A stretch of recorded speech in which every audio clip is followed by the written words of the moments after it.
Yeah, my wonderful people, on our way down, I greet you and on a very Obonga matter, I carry come for now. It's a morning.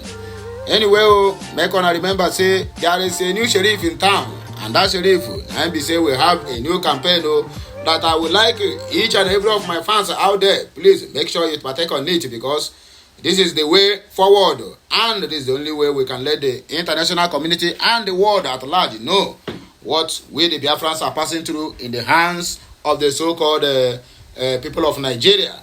One, according to my informant here, hashtag let the Biafrans breathe, and hashtag Biafran lives matter. The only two things why I like making the comment on any of my videos, both past and present. Continue commenting this because the insecurity and also the marginalization, intimidation, massacre, buying, and destroying of Igbos and Biafran properties around the globe. It is alarming. Look at what happens to Leonardo Kio in the United States of America. Somebody who spent over 16 good years. Hey, while I know the finish you. Wrongfully accused, he spent 16 good years in jail. Coming out 3 years later, the same police who accused him and end up sending the guy to early grave. It is painful. And according to the information I gathered concerning that young man, he's 53 years old, sorry to say, concerning the middle-aged man. The guy has, his lineage is from Afara Ibeku, I think the same local government or the same area with Mazi Nnamdi Kanu, the IPOB supreme leader. Look at how they are killing also, both in America and also in Nigerian government. The same Nigeria that have vowed to protect lives and properties and are now the one destroying it. Anyway, that one bygone. Let us face the issue of the day. According to Yoruba elders, they don't gather now and said, in fact, they rub it on the face of all the whole elders, including the Ohanaeze and Ndi-Fulani. Now, make it here waiting. Bode George talk. He said that Igbos should focus on developing their own state, not coming to another man's land to drag who is the owner and who developed the land. And that is the truth. Lagos is whatever Lagos it is today. Igbos contributed at least, if not 50% or 60% of the development in that very particular state from the onset till today. But instead of them to appreciate now, but they just have come to respond to Ohanaeze. No. He knocked the Igbos because Iwanya made a comment in Abuja that Lagos, 65 or 70% of development in Lagos were brought by Igbos. That Igbos met Lagos State when Lagos State was just an island, a swampy area. But Igbos buy them all, developed them, and made it what it is today. So Bodejo replied. What Bodejo said is that they should focus on developing their own state instead of coming to drag another man's state. Now, Ohanaeze and Ndi-Fulani again have already come back to give their own response. Now, the response now I don't want to read this news, but I know why I want to bring it. So that this same Emmanuel Iwanya who keep on going to Abuja looking for contracts, he's supposed to focus his attention on how to develop the southeastern part of the country. Rather, he keep on living in Abuja. He don't even know. This man will spend complete 6 months. He don't even know what is happening in the state of Imo State where he came from. That is why Hopeless Udodinjo is killing the youths in there. Ohanaeze berate Bode George for saying Igbos should focus on developing their own state. Before then, please, if you get this message, you like it, comment on it, share it, and make sure you keep subscribing to my channel for more interesting videos coming your way. Let us read the details. He asked why the Igbos couldn't focus on developing their own states instead of Lagos. And that is a very good question to ask. What stops Iwanya from developing the Igbo land instead of developing Lagos?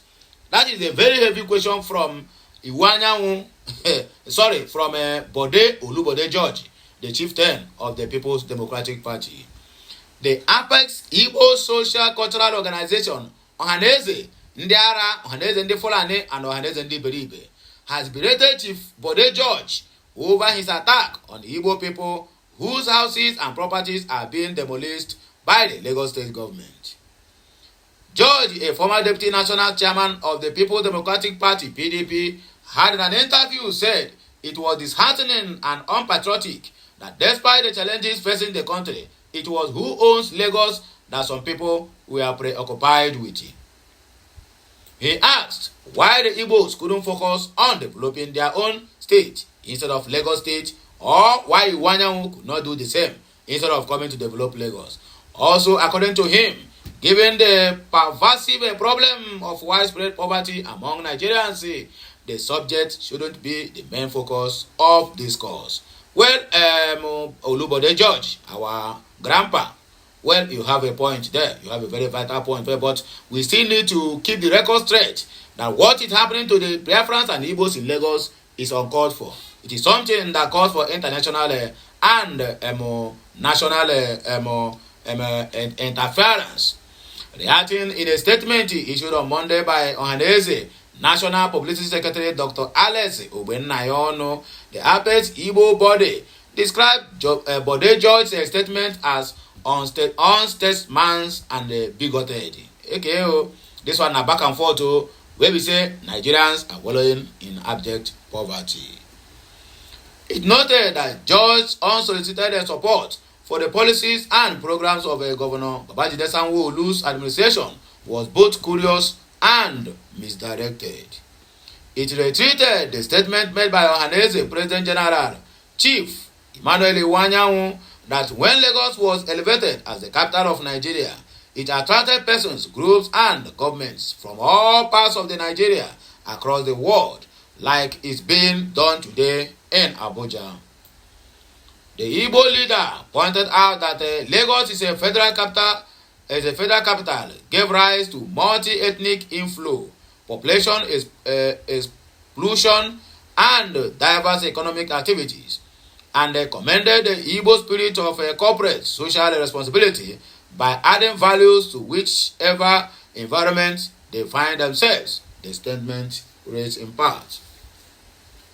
Ohanaeze, Ndi-Fulani, and Ohanaeze Ndara defended his President General's statement, adding that the assertion was correct that the Igbo, like every other group, did not acquire their properties in Lagos by brute force. Instead, were lawfully purchased and evidenced with certificate of occupancy, CFOs. Any person who knows Lagos will agree with the Igbo leader that some of the Igbo properties are standing on what used to be swamps. Iwanyanwu used the press conference to condemn the demolition of properties by the authorities of Lagos State, most of which are owned by the Igbo, Obenaya said. Ohanaeze Ndi-Beribe said that it would have ignored George's comments if not that the silence may lend credence to the unsuspecting minds, the whimsical figment of a transnational imagination.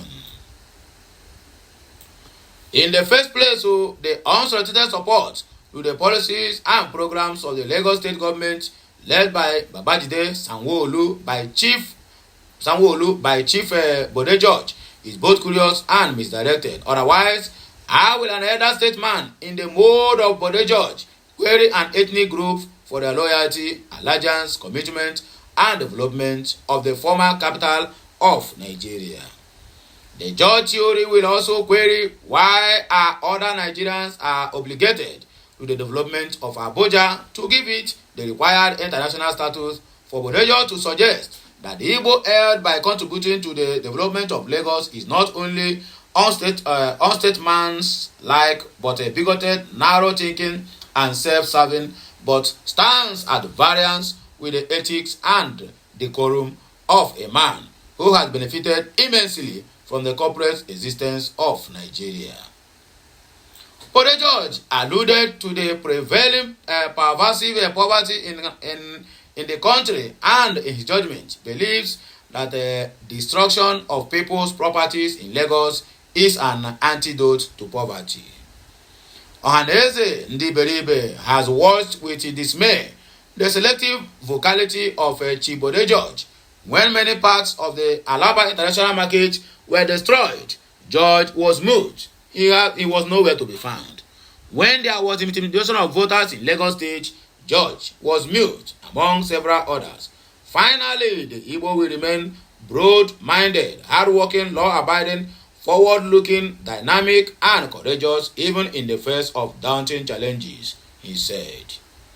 When I hear them, they don't rub it for our face, say, make on a goat on a country. Why on a no develop on a state? Rather, on a country develop Lagos state. When I see them, I think I am happy this thing is happening because only if they will learn, because I know my people can never learn. Igbos are the only tribe that when you tell them rain is coming, they won't run unless when they are soaked in a very mighty rain. That is when you see them running, which is very, very bad. Anyway, my wonderful people, on I take here and on so mistake I take here. Make on do what? They like, share, comment. Remember our campaign, this one is new slogan. Hashtag let the Biafrans brave. Hashtag Biafran lives matters. I know it will be very difficult for you, but please continue doing what you know how to do best. Because the Almighty Chukwuka, my last must surely grant us all our high desires. And that is where we stand. Have a nice day. I'll be right back.